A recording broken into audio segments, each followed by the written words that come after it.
A primeira lei da termodinâmica tratava da conservação da energia.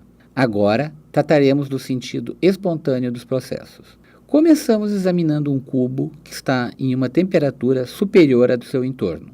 É intuitivo que ele deve tentar atingir o equilíbrio, cedendo o calor para a vizinhança, até que ambos, cubo e vizinhança, estejam à mesma temperatura. Também é intuitivo que o meio externo não deva ceder calor ao corpo se o corpo estiver em uma temperatura superior à do meio externo. Podemos interpretar que um processo tende a ser espontâneo quando há dispersão de energia, de onde ela está mais concentrada para onde ela está mais dispersa. Uma segunda situação é de um gás confinado em um recipiente.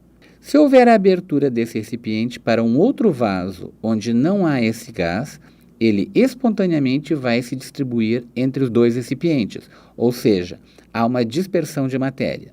Também é intuitivo imaginar-se que um gás disperso não deverá espontaneamente concentrar-se em um recipiente, migrando para ele.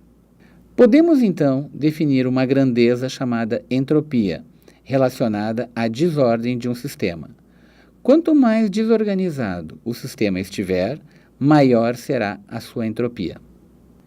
A definição quantitativa de variação de entropia de um sistema é o quociente entre o calor reversível trocado por ele e a temperatura do processo. É fácil imaginar-se que, quanto mais calor for fornecido a um corpo, maior desordem será causada. Não é tão fácil concordar-se com o termo T no denominador, mas o mesmo calor fornecido a um corpo frio causa maior desordem do que quando transferido a um corpo quente.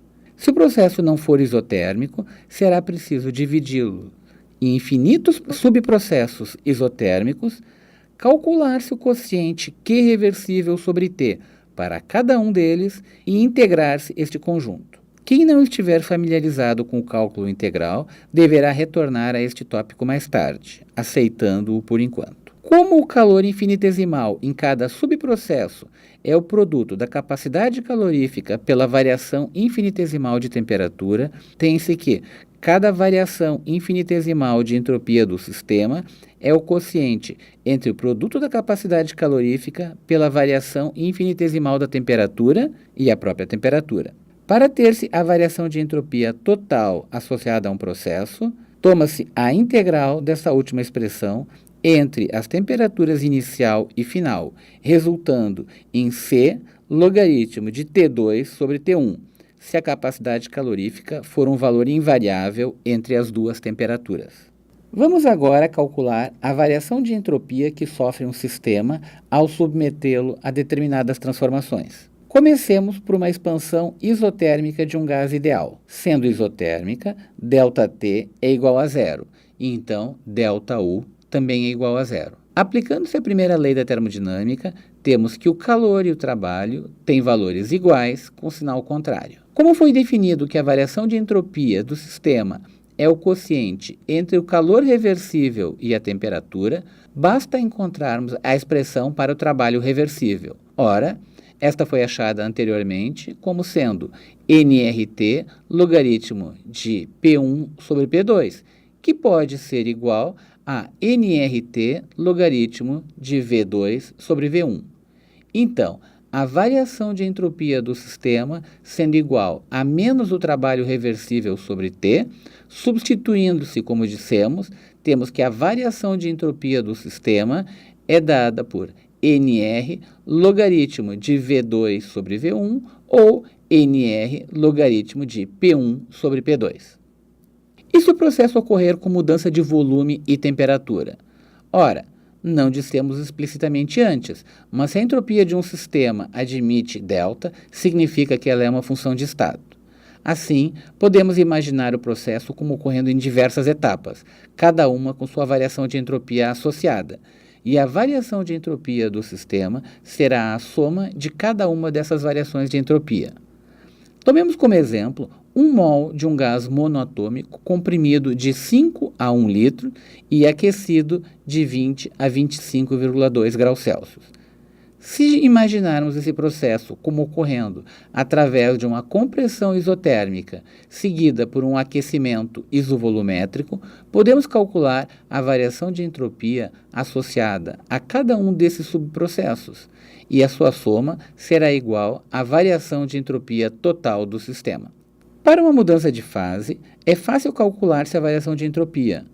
Basta considerarmos que o calor associado a uma mudança de fase é o calor reversível, ou seja, o processo ocorre em equilíbrio térmico. Se assim não fosse, ou a temperatura seria inferior à temperatura de mudança de fase, e aí o processo não ocorre, ou seria superior à temperatura de mudança de fase, e aí o processo ocorreria completamente.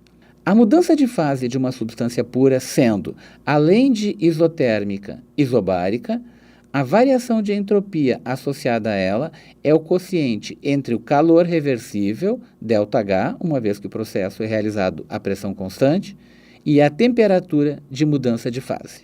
Vamos agora fazer uma pequena visita à termodinâmica estatística. Boltzmann propôs, em 1877, que a entropia de um sistema seria proporcional ao número de microestados possível para aquele sistema. Vamos exemplificar com um sistema constituído de 4 moléculas de CO. Só há uma maneira, ou um microestado, em que todas as moléculas se encontrem alinhadas. Então, de acordo com Boltzmann, a entropia para este microestado é zero. No estado sólido, esse estado é dito um cristal perfeito, onde há a maior organização possível. Se esse suposto cristal perfeito estiver na menor temperatura possível, 0 Kelvin, podemos aproveitar para enunciar a terceira lei da termodinâmica, que diz que a entropia de um cristal perfeito a 0 Kelvin é zero. Isto quer dizer que não é possível um estado com mais organização do que a de um cristal perfeito a 0 Kelvin. Vamos ver agora quantos e quais são os estados possíveis para o nosso sistema, assumindo que as moléculas somente podem estar alinhadas ou desalinhadas. Além do estado perfeitamente alinhado que já vimos, se uma única molécula estiver invertida, teremos 4 microestados possíveis, onde em cada um deles a molécula invertida é ou A1, ou A2, ou A3, ou A4. Se 2 moléculas estiverem invertidas, teremos 6 microestados possíveis, estando invertidas ou as moléculas 1 e 2, ou 1 e 3, ou 1 e 4, ou 2 e 3, ou 2 e 4, ou 3 e 4. E se forem 3 as moléculas invertidas, teremos novamente 4 microestados possíveis, que podem ser vistos como uma única molécula não invertida em cada um deles. Finalmente, só há um microestado possível em que todas as moléculas estão invertidas. Assim, o número total de microestados possíveis para esse sistema é 16. Esse cálculo pode ser estendido para um sistema maior, sendo o número total de microestados possíveis para um sistema dado pelo número de orientações possíveis elevado ao número de moléculas presentes no sistema. De acordo com a definição de Boltzmann, a entropia desse sistema é 3,82 vezes 10 na menos 23 Joule por Kelvin. Agora vamos examinar um sistema mais complexo, constituído de um mol de moléculas com 2 arranjos possíveis, moléculas alinhadas ou desalinhadas. De acordo com a definição de Boltzmann, a entropia total desse sistema agora é 5,76 Joule por Kelvin. Vemos que quanto maior o número de partículas presentes, ou quanto maior o número de arranjos possível, maior será a entropia do sistema. Podemos fazer um paralelo entre a entropia e a estatística. Imaginemos um sistema constituído de 4 átomos, tendo este conjunto uma energia de 6 unidades arbitrárias. Temos as possibilidades de distribuição dos átomos apresentada na figura abaixo, onde a energia é quantizada, podendo ter valores inteiros entre 1 e 6 unidades arbitrárias. Há 4 microestados correspondentes ao primeiro caso, todos os átomos tendo energia zero, exceto ou o 1, ou o 2, ou o 3, ou o 4, assim como os estados descritos na sequência.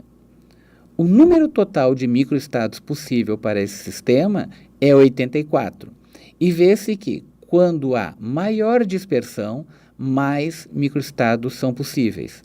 Ou seja, para uma mesma energia total, é estatisticamente mais provável que o sistema esteja disperso. O mesmo pode ser aplicado às cartas. No pôquer, há somente uma possibilidade de Royal Flush, o de copas, o de paus, o de ouros e o de espadas.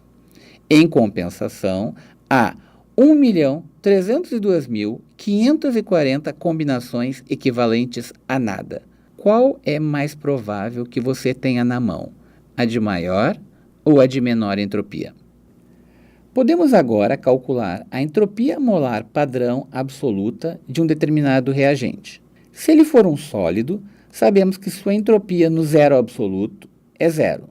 O ganho de entropia desse sólido corresponde à variação de entropia associada a seu aquecimento até 25 graus Celsius, que, como já vimos anteriormente, é dada pela integral entre 0 e 298 Kelvin de Cp sobre T dt, sendo Cp a capacidade calorífica desse reagente. Se o reagente for um líquido, temos que sua entropia molar absoluta é o resultado da entropia associada ao seu aquecimento de 0 até sua temperatura de fusão, com a entropia associada à fusão desse sólido, dada pelo quociente entre a variação de entalpia e temperatura de mudança de fase, com a associada ao aquecimento do líquido da temperatura de fusão até 298 Kelvin. Finalmente, se quisermos a entropia absoluta de um gás, teremos que adicionar os termos relativos ao seu aquecimento de 0 Kelvin até sua temperatura de fusão, com a entropia associada à fusão desse sólido, com a associada ao aquecimento do líquido da temperatura de fusão até a temperatura de ebulição, com a associada à vaporização do líquido e, finalmente, com a associada ao aquecimento do gás da temperatura de ebulição até 298 Kelvin. Vê-se claramente que, para compostos semelhantes, a entropia de um gás é maior que a entropia de um líquido, que é maior que a entropia de um sólido, o que corresponde ao conceito de entropia relacionada com desordem que já vimos. Podemos então calcular a variação de entropia que ocorre em uma reação química. É fácil definir a variação de entropia em uma reação como a diferença entre a entropia dos produtos e a dos reagentes. Se todos estiverem nos seus estados padrão, a variação de entropia padrão de uma reação será a diferença entre a entropia padrão dos produtos e a entropia padrão dos reagentes. Antes de seguirmos adiante, façamos um pequeno resumo do que vimos neste capítulo. Como a entropia está relacionada à desordem, a dos gases é muito maior que a dos líquidos e a dos líquidos maior que a dos sólidos. Também para moléculas semelhantes, as mais complexas têm maiores entropias do que as mais simples. A entropia aumenta quando um sólido ou um líquido puro é dissolvido em um solvente ou quando um gás dissolvido escapa da solução. Por fim, a entropia do sistema é uma função de estado. Um sistema pode ter a sua entropia diminuída. Basta, por exemplo, resfriarmos um corpo ou comprimirmos um gás. Quem deve aumentar é a entropia total ou a entropia do universo. Podemos considerar a variação de entropia total como resultado de duas variações de entropia, a do sistema e a do meio externo. Para simplificar, vamos abandonar o índice SIST para os dados relativos ao sistema. Mesmo se a entropia do sistema diminuir, a entropia total vai aumentar em um valor maior, fazendo com que a entropia total aumente. Podemos ter um processo em que ambas as entropias do sistema e do meio externo aumentem, porém, jamais um processo em que ambas diminuem, pois assim estaríamos diminuindo a entropia total. O meio externo sendo infinito, podemos considerar que qualquer processo ocorre sem variar a sua temperatura, a temperatura do meio externo. Assim, a variação de entropia do meio externo é o quociente entre o calor trocado por ele e sua temperatura. O calor trocado pelo meio externo é o mesmo trocado pelo sistema, mas com sinal contrário. Então, a variação de entropia do meio externo é o quociente entre o calor trocado pelo sistema e a temperatura do meio externo. Se o processo for realizado a pressão constante, o calor trocado pelo sistema é a sua variação de entalpia, ΔH. Então, o calor trocado pelo meio externo é menos ΔH. Assim, a variação de entropia do meio externo é o quociente entre menos ΔH e a temperatura. Lembrando que a variação de entropia do universo, resultante da soma da variação de entropia do sistema com a do meio externo, deve ser positiva. Vamos agora exemplificar com dados numéricos para prever se uma reação é ou não espontânea. Para a reação a 298 Kelvin do hidrogênio com o flúor, tem-se que ΔH da reação é menos 542,2 kJ por mol, enquanto que o ΔS é mais 14,1 Joule por mol Kelvin. Calculamos então a variação de entropia do meio externo com a expressão que vimos anteriormente, menos ΔH sobre a temperatura, resultando em 1,82 kJ por Kelvin. Calculamos agora a variação de entropia total, somando a variação de entropia do meio externo com a variação de entropia do sistema, resultando em 1834 Joule por mol Kelvin, valor positivo, o que nos leva à conclusão que essa reação ocorre com aumento na entropia total e, portanto, é espontânea. É fácil prever imediatamente, em alguns casos, se um processo vai ou não ser espontâneo, olhando apenas para o sinal das variações de entropia do sistema e do meio externo. Se ambas forem positivas, obrigatoriamente a variação de entropia total também será e o processo será sempre espontâneo. Caso ambas sejam negativas, obrigatoriamente a variação de entropia total também será e o processo nunca será espontâneo. Diz então que esse processo é forçado, sendo o processo inverso espontâneo. Não é tão imediato prever a espontaneidade de um processo quando a variação de entropia do sistema é positiva e a do meio externo é negativa, ou quando a variação de entropia do sistema é negativa e a do meio externo é positiva. Neste caso, o processo somente será espontâneo quando o termo positivo for maior que o termo negativo. Cabe ressaltar que, quando a resultante for nula, o processo ocorre em equilíbrio, o que é um caso especial. Processos reversíveis enquadram-se nessa situação.